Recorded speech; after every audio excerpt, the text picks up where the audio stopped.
మా ఆంధ్రదేశంలో తూర్పుగోదావరి జిల్లాలో పీగన్నవరం దగ్గర డొక్కా సీతమ్మ గారని ఒక మహాతల్లి ఉండేది. గోదావరికి వరదలు వచ్చాయి. ఎక్కడో మధ్యలో ఇసుక తిన్నె మీద ఒక వ్యక్తి ఉండిపోయాడు. అక్కడి నుంచి అరుస్తున్నాడు, సీతమ్మ ఆకలేస్తోంది, సీతమ్మ ఆకలేస్తోందని. నిరతాన్నదాత డొక్కా సీతమ్మ గారు. ఆ వరదలో ఈదుకుంటూ వెళ్ళడానికి ఎవరూ సిద్ధపడలేదు. ఆవిడంది, ప్రాణం పోతే పోయింది, కానీ అన్నం గిన్నెలో కట్టుకుని నెత్తి మీద పెట్టుకుని నేను ఎడతానని. భర్త గారు అన్నారు, నేనుండగా నీకెందుకే ఆ బాధ, ఏమైతే అయింది, పడవేసుకుని నేను ఎడతానని చెప్పి బయలుదేరుతుంటే మహాతల్లి ఇంత చలిగాలిలో నీటి మధ్యలో చిక్కుకొనున్నాడు.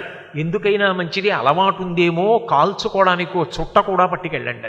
ఆయన అన్నపాత్ర పట్టుకుని పడవేసుకుని దాటుకుంటూ వెళ్లి గోదావరి మధ్యలో చిక్కుకున్నటువంటి వ్యక్తికి అన్నం పెట్టి చుట్ట ముట్టించి ఆయన పొగ తాగుతుంటే తిరిగి వచ్చాడు. అందుకే చిట్ట చివర ధనమంతా అయిపోతే ఆయన వెళ్లి పొలం దున్నుతుంటే లంకి బిందెలు దొరికి మళ్ళీ అన్నదానం చేయగలిగారు. ఇద్దరూ ఒక మాట మీద వెళ్లారు కాబట్టే దంపతులిద్దరూ తరించారు. మహాపురుషులు సిద్ధి పొందినప్పుడు ఎలా వెడుతుందో తేజస్సు, అలా డొక్కా సీతమ్మ గారు శరీర త్యాగం చేసినప్పుడు అమలాపురం, ఇందుపల్లి అటువైపు విద్వాంసులు కూర్చునుండగా ఆమెలో ఉన్నటువంటి ఆత్మ జ్యోతి స్వరూపంగా ఆకాశ మండలంలో ప్రయాణించి ఊర్ధ్వలోకాలకి చేరింది. ప్రత్యక్షంగా చూశారు చాలా మంది. భగవాన్ రమణుల యొక్క ఆత్మజ్యోతి వెళ్ళినట్టే వెళ్ళింది. అంటే దంపతులిద్దరూ ఏకోన్ముఖులై నడవగలిగినప్పుడు, చెయ్యి పట్టుకోగలిగినప్పుడు, ప్రస్థానం చెయ్యగలిగినప్పుడు లక్ష్యాన్ని చేరుకుంటారు.